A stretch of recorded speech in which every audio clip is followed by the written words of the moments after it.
Hello বন্ধুরা, তোমরা সবাইকে রিয়াজ ব্লগে স্বাগত। আশা করি তোমরা সবাই সুস্থ আছো, ভালো আছো, আমিও ভালো আছি। অনেক দিনই ভিডিওটা ছাড়া হয়নি, তাই আজকে অনেক দিন পর আবার একটা ভিডিও ভাবলাম তোমাদের সাথে শেয়ার করি। দেখতেই পাচ্ছ, এটা হচ্ছে তরকার ডাল। আজ ভালো একটু তরকা বানিয়ে ফেলি। দেখতেই পাচ্ছ, আমি ডালটা ভালো করে ধুয়ে নিচ্ছি। ধুয়ে নিয়ে এবার প্রেশারে দিয়ে দেবো, দিয়ে সিটি দেবো। দেখতেই পাচ্ছ, প্রেশারে তরকার ডালটা দিয়ে জল দিচ্ছি, ওর মধ্যে দিয়ে দেবো হচ্ছে নুন, আর দিয়ে দেবো হলুদ, আর দিয়ে দেবো অল্প করে একটু সর্ষের তেল, দিয়ে ভালো করে একটুখানি মিশিয়ে নেবো, নিয়ে সিটি দেবো। দেখতে পাচ্ছি আমি পুরোটা মিশিয়ে নিয়েছি, নিয়ে ঢাকনা বন্ধ করে দিয়ে সিটি দেবো। বেশি সিটি দেবো না, দুটো সিটি দেবো। দুটো সিটি দিলেই ডালটা গলে যাবে, আর খুব বেশি গলে গেলে ভালো লাগে না, ওই জন্য দুটোই সিটি দেবো। দেখতেই পাচ্ছি সিটি পড়েও গেছে, দেখো। আর তারই মধ্যে দেখতে পাচ্ছি আমি পেঁয়াজ, টমেটো, আদা রসুন সমস্ত কেটে নিয়েছি। আর এদিকে আদা রসুনটা ঝিরিঝিরি করে কেটে রেখেছি, দেখতেই পাচ্ছ। আর ওর সঙ্গে কেটে দিয়েছি আলাদা করে পেঁয়াজ, আর এটা একটা কাঁচা লঙ্কা। দেখতেই পেলে আমাদের সমস্ত ইনগ্রিডিয়েন্টস রেডি করে নিয়েছি কেটে কুটে, দেখতেই পাচ্ছ, দেখো। আর এদিকে দেখতেই পাচ্ছ, এটা হচ্ছে চিকেনটা ছোটো ছোটো টুকরো করে নিয়েছি, দেখো। আজ ভালো চিকেন তরকা বানানো যায়, ওই জন্য চিকেন দেখতেই পাচ্ছ ছোটো ছোটো টুকরো করে কেটে নিয়েছি। আর দেখতে পাচ্ছ, দেখো ডালটা কি সুন্দর গলে গেছে দুটো সিটি দিয়ে, দেখতে পাচ্ছ, দেখো। দুটো সিটি দেওয়াতেই ডালটা কি সুন্দর করে গলে গেছে, দেখো। আর দেখতে পাচ্ছ কড়াই চাপিয়ে দিয়েছি, কড়াইতে তেলও দিয়ে দিয়েছি, তেল গরম হয়ে গেছে, ওই দিয়ে দেবো দুটো শুকনো লঙ্কা আর দুটো তেজপাতা। এরপরে এর মধ্যে একটু হয়ে গেলে ওর মধ্যে দিয়ে দেবো পেঁয়াজ কুচি, দেখতেই পাচ্ছ, পেঁয়াজ কুচিটা দিয়ে দেবো সমস্ত। তারপর এটা একটু পেঁয়াজটা ভালো করে একটু ভেজে নেব। পেঁয়াজটা ভালো করে একটু ভেজে নেওয়ার পর ওর মধ্যে দেখতে পাচ্ছি, দেখো আমাদের দিকে পেঁয়াজটা ভাজা ভাজা হয়ে গেছে, দেখতেই পাচ্ছ, গোল্ডেন ব্রাউন কালার এসে গেছে। এবার ওর মধ্যে দিয়ে দেবো চিকেনগুলো, দেখতেই পাচ্ছ, চিকেনগুলো সমস্ত দিয়ে দেবো ওর মধ্যে। চিকেনগুলো দিয়ে ভালো করে মিশিয়ে নেবো। দেখতেই পাচ্ছ চিকেনটা দিয়ে ভালো করে মিশিয়ে নিয়েছি, দেখো। দেখতেই পাচ্ছ চিকেনটার পেঁয়াজের সাথে ভালো করে ভাজা ভাজা হয়েই গেছে। এর মধ্যে আদা রসুন বাটাটা দিয়ে দেবো, একটু নুন, হলুদ গুঁড়ো, লঙ্কা গুঁড়োটা অল্পই দিয়েছি, যেহেতু কাঁচা লঙ্কা কুচি দেবো, যে লঙ্কা গুঁড়োটা অল্পই দিয়েছি, দেখতেই পেলে। দিয়ে ভালো করে কষিয়ে নেবো। দেখতেই পাচ্ছ, ভালো করে কষিয়ে নিতে হবে, যতক্ষণ না মশলাটা দিয়ে তেল বেরোয় ততক্ষণ কষিয়ে নিতে হবে। দেখতেই পাচ্ছ মাংসটা ভালো করে কষিয়ে নেব, দেখো।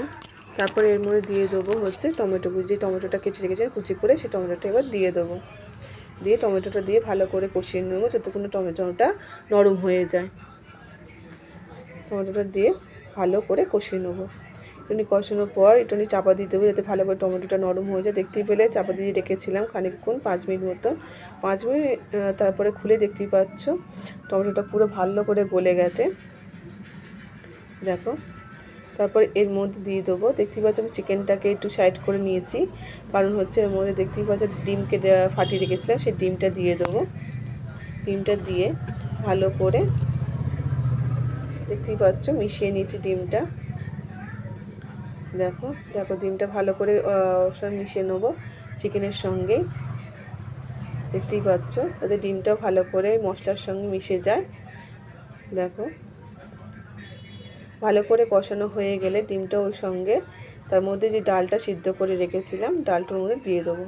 দেখতেই পাচ্ছ ডালটা আমি দিয়ে দিয়েছি, দিয়ে ভালো করে ডালটার সঙ্গে মশলাটার সঙ্গে মিশিয়ে নেব,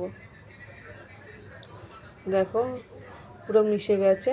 আমি আর এক্সট্রা বেশি জল দিইনি, আমি ডালে সেদ্ধ করতে যেটুকুনি জল দিয়েছিলাম ওটুকুনি জলই দিয়েছি, বেশি জল দিইনি, কারণ তরকারিটা বেশি ঝোল ঝোল হয় না, একটু মাখা মাখাই হয়, ওই জন্য আমি আর এক্সট্রা জল দিইনি। দেখতেই পেয়েছি আমি একটু চাপা দিয়ে ফুটে নিয়েছিলাম, দেখতেই পাচ্ছ, দেখো। এরপরে যে পেঁয়াজটা কুচি করে রেখে দিয়েছিলাম ওটা উপর দিয়ে ছড়িয়ে দেবো। আর দেখতেই পাচ্ছ এবার হচ্ছে রসুন, যেগুলো রসুন কিমা, আদা আর কুচি আর হচ্ছে কাঁচা লঙ্কা সমস্ত কিছু একসঙ্গে ছড়িয়ে দিয়েছি ওপর দিয়ে। এবার দিয়ে ভালো করে মিশিয়ে নেব, দেখতেই পাচ্ছ, ভালো করে একটু মিশিয়ে নিতে হবে। তারপর একটু মিশিয়ে নিয়ে একটু চাপা দিয়ে দেবো, যাতে আর এইদিকে দেখতেই পাচ্ছি এটা হচ্ছে মেথি পাতা। মেথি পাতাটা একটু ভেজে নেবো, ভেজে নিলে তার গন্ধটা খুব সুন্দর বেরোয়, ফ্লেভারটা খুব ভালো আসে। ওই দেখতেই পাচ্ছ আমি একটুখানি ভেজে নিচ্ছি মেথি পাতাটা। দেখতে পাচ্ছ আমি ভেজে নেওয়ার পর মেথি পাতাটা হাতের মধ্যে গুঁড়ো করে ওর মধ্যে ছড়িয়ে দেবো। তার আগে আমি একটু দিয়ে দিচ্ছি হচ্ছে গুঁড়ো গরম মশলা। এটা দেখতেই পাচ্ছ মেথি পাতাটা ভালো করে হাতে দিয়ে ক্রাশ করলে একদম গুঁড়ো গুঁড়ো হয়ে যায়। দেখো দেখতে পাচ্ছ একদম গুঁড়ো গুঁড়ো হয়ে গেছে, আর ফ্লেভারটা খুব সুন্দর আসে একটু ভেজে নিলে। মেথি পাতাটা দিয়ে ভালো করে এবার মিশিয়ে নেব। দেখো